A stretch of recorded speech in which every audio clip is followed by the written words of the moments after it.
been a crazy summer.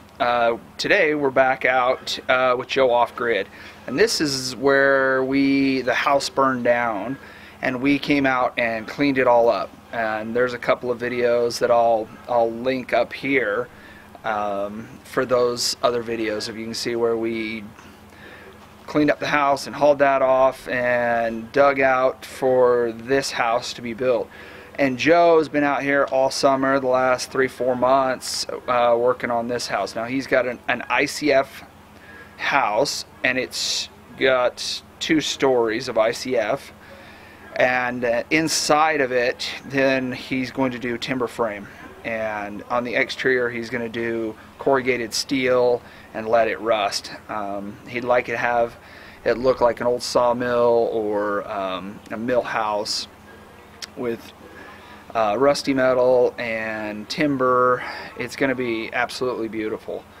And this is a great property out here. I've really enjoyed coming out here. There's no cell service, or cell services here is questionable at best. He's right on the river. It's been a good project.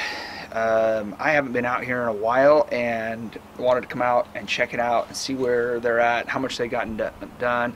They've only got a couple of months left, and then it's going to get really wet and really cold, and things are going to grind to a halt. So he's pushing hard to finish the timber frame inside, get the the SIP panels on it, and get metal on the roof so that he's dried in. I don't know that he's going to get doors and windows in. Still a lot of work there. But they've made some amazing progress this summer.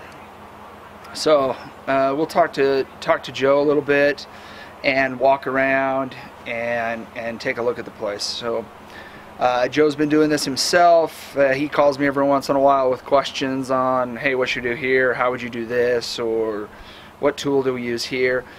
And a lot of fun conversations. This is a really unique house. This is not just sticks and bricks, cookie cutter stuff. Everything here is custom, unique. It's what Joe wants on his property, and so it's been really fun to watch this come together.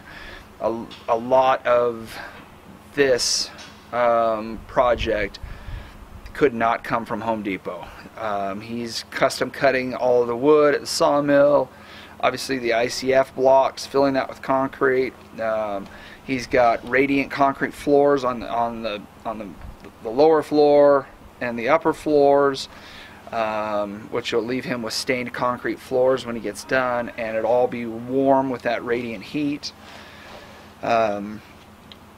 It's a really custom, very unique home that he's got here, and it's 100% off-grid. Now Joe's got a battery bank, and he'll end up with solar panels and a solar array, and we'll show you more of that as time goes on. He's also got a hydro system. On the upper property there's a pond, and it feeds down and then through the hydro system, and he makes the most of his power through the winter. Late fall till spring he makes his power with a hydro system, and that hydroelectric will power the entire house, and the solar will then back that up, and then he's got generator on top of that. So it's going to be a really cool property.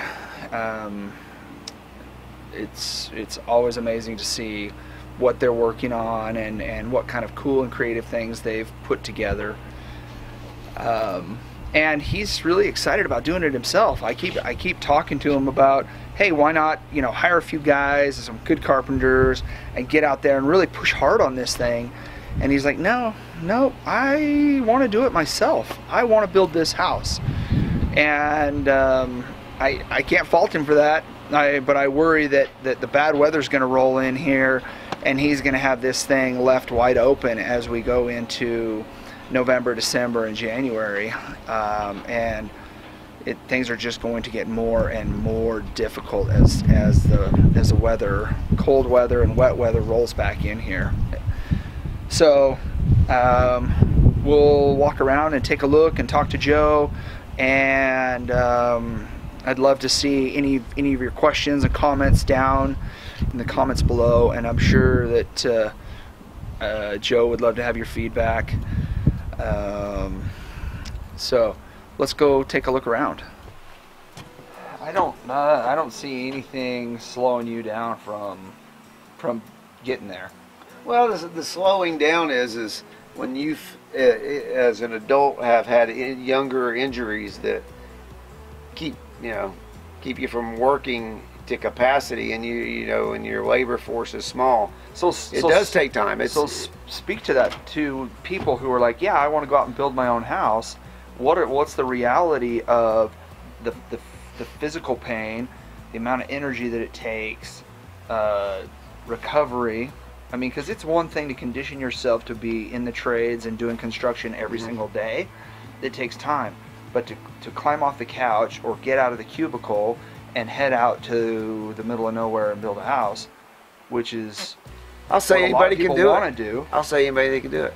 And I'll tell you, I think it's a simple philosophy. Sometimes being naive is the best thing you got going on for you. Yeah. Ignorance is bliss. Ignorance is bliss, and every action has a reaction, and nothing happens until you get off the couch. I mean, I won't go into any detail about the limited capacity I have because of some previous issues, but I have a small family group and a friend that is helping us here, and in my case, my curiosity and my desire to live a certain lifestyle in a certain place brought me to Josh. That relationship that we both fostered, because we're not couch setters, every action has a reaction, and now he has been assisting, let's just say consulting. He's consulted on this whole project. I definitely don't have the best engineering skills or building skills, but I have a reasonable amount of common sense, and I truly believe if you go after something with little to no skill, there's nothing you can't do. Okay, so what you're saying, just to break that down, is even if you feel like you can't, or that you don't have the physical capacity or the information, you're saying that you're better off to go for it and fail, because you'll learn. Well, you don't fail. You don't fail until you accept failure. As long as you're still going, you haven't failed. Yeah. Fear is the worst creator ever. When have you created and done anything positive with your life when you feared something? When you fear something, you back away. I don't have an option. I've never had an option. I use fear as a defense mechanism. I mean, I know better than to stick my finger in an electric socket. I didn't at 7, but I learned quickly. You got to throw fear out the window. You got to organize your finances, get rid of your bills, and which means you might have to work harder. Not a bad thing. But there's so much inspiration, and there really is an excuse why you can't do it. There are reasonably priced pieces of property everywhere. There are people out there every day that are finding properties that owner will finance. You don't have to go through our wonderful banking system. Not that that's a negative, but if you don't have that option, and there are old shacks on beautiful pieces of property that nobody wants. Guess what? Get in there and hustle. Tear down some walls, fix it up, meet with a neighbor that's got a sawmill. There's no reason you can't. You're absolutely right. Especially with channels like yours, man. You can go back through your channel. You show people how to frame. You show people how to move. Those channels are everywhere. Some you like, some you don't. I feel like I need to do a better job of sharing more. But it's hard from my perspective, where I'm like, well, everybody knows this because I know it, so they must know it. No. And it's not that hard because. No. But the truth is, there's a lot of people that can do things that I can't do. I need to do a better job of sharing, of teaching, of showing, hey, this is how I do it. But you run into the same problem every good old American and everybody else in this. It's time. Yeah. Sit here and make this little video. Is what, going to eat up 45 minutes, maybe an hour of our time today? Editing does what, 5 hours? Yeah. Yeah. And you still have a family and a business. Yeah. There's only so many hours. I wonder if that little sock on your camera cuts out the bee noise. I doubt it. Yeah. So there is absolutely no reason everybody can't do exactly what you've done. Many of other people with, YouTube channels have done, and that's just go do it. Well, I want to speak to that because I'll get a call from somebody and they're like, hey, we're in northern Idaho. We sold everything and we jumped in our car and we drove up and we're ready to do it. I'm like, whoa, whoa, whoa, whoa, whoa. Pump the brakes. Do you have money in the bank? Have you looked around for property? Have you found a job? Nope, but we made it.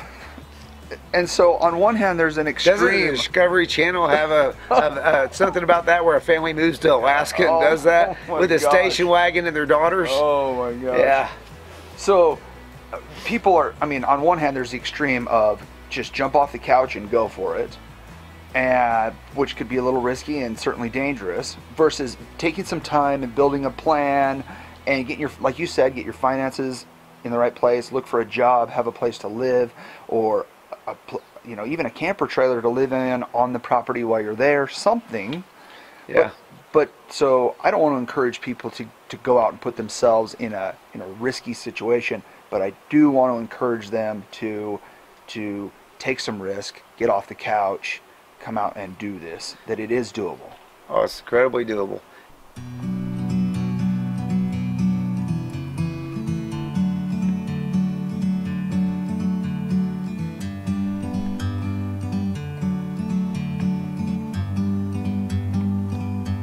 Like a bird on a tree, I'm just sitting here